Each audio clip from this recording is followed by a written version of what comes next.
In November 2019, the United Nations Environment Programme, or UNEP, released its 10th edition of the much-awaited Emissions Gap Report. Every year now, for the past decade, UNEP has worked with government and non-governmental organizations, scientific institutes, experts and other UN agencies from around the world to bring us the most accurate and up-to-date information on the state of the world's climate.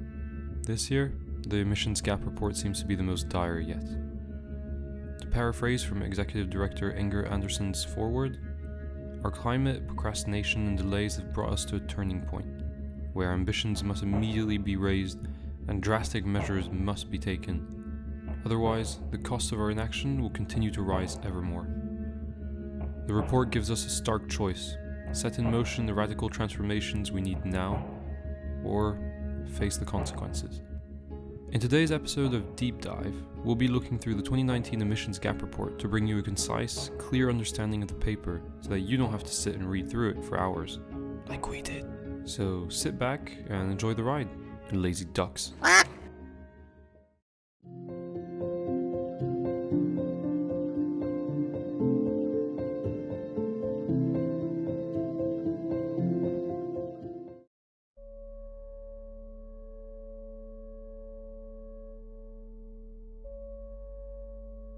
Let's get straight into it, because as the report states, time is a resource we do not have enough of.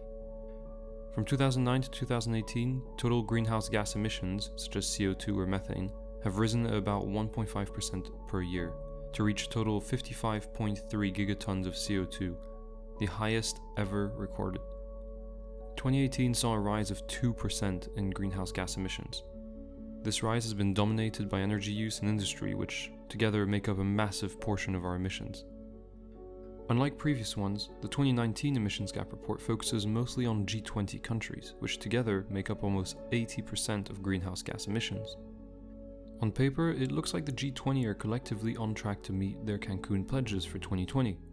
However, many individual countries, Canada, Indonesia, Mexico, Korea, the USA or South Africa, are projected to miss their own targets. On top of this, Argentina, Saudi Arabia and Turkey have not made 2020 pledges.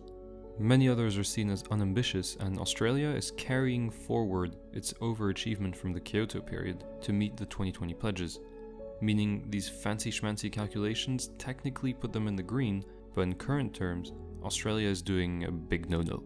Unfortunately, there is no sign of GHG emissions peaking in the next few years, aka reaching their maximum ceiling, after which they are theorized to fall forever under that threshold.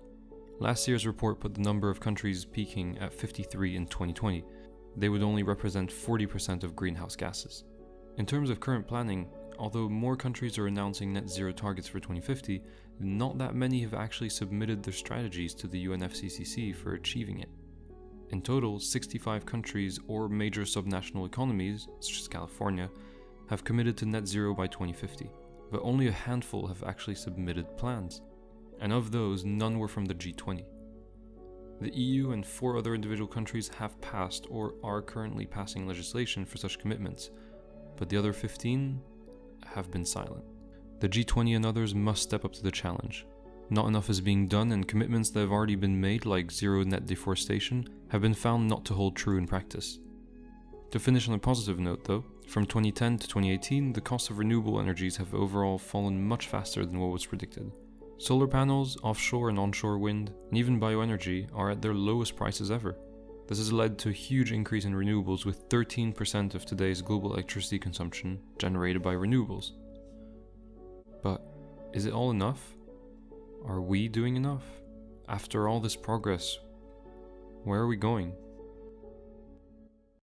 Well, let's talk scenarios.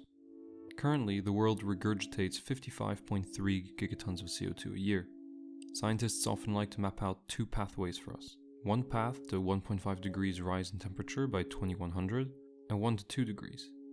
While this may seem like a small difference, we'll be addressing why 2 degrees would actually be catastrophic compared to 1.5 in another video covering what's called the UN 1.5 Special Report.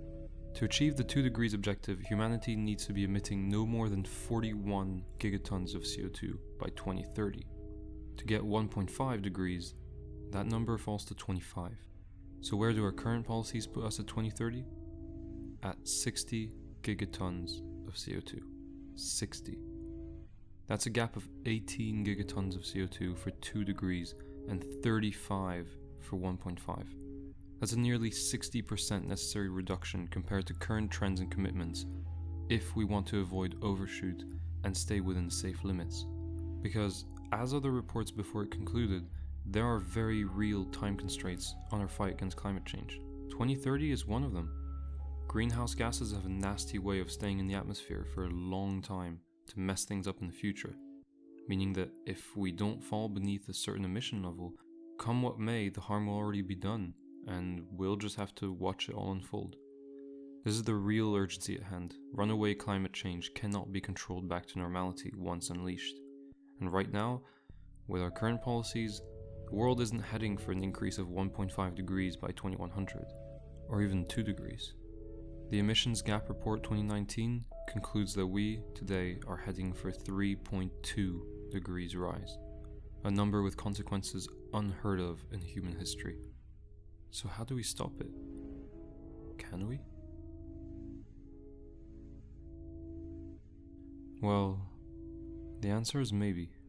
On one hand, the past 10, 20, even 30 years of progress aren't very convincing. The report calls the situation bleak and accuses nations of climate procrastination, and rightly so, for the little amount of time there's left before those deadlines we talked about. Things aren't looking good. But on the other hand, there is a pathway. There is a way to 2 degrees, even to 1.5. It involves emissions being 25 or 55% lower than today by 2030. It means raising our collective ambitions 5-fold, reducing the time lag between policy decisions and real-life implementation, and a radical revision of NDCs. It means decarbonizing the economy, transforming deep-rooted values, norms, and consumer culture. But that also means reaping the benefits of better health, better energy, and a more peaceful, self-sufficient world. From air pollution to education, the benefits of this fight are endless. It means being active locally and thinking globally, altering the way we live, but also putting real pressure on the politicians that control our cities, our regions, and our countries. But it won't be easy. The UN estimates a $2.7 trillion upscale in renewable investments every year. We would need to phase out coal, decarbonize transports and energy-intensive industries, as well as plan ahead to avoid future sources of emission. This path to 1.5 we so desperately need means harmonizing our industry so they work hand in hand to emit substantially less together.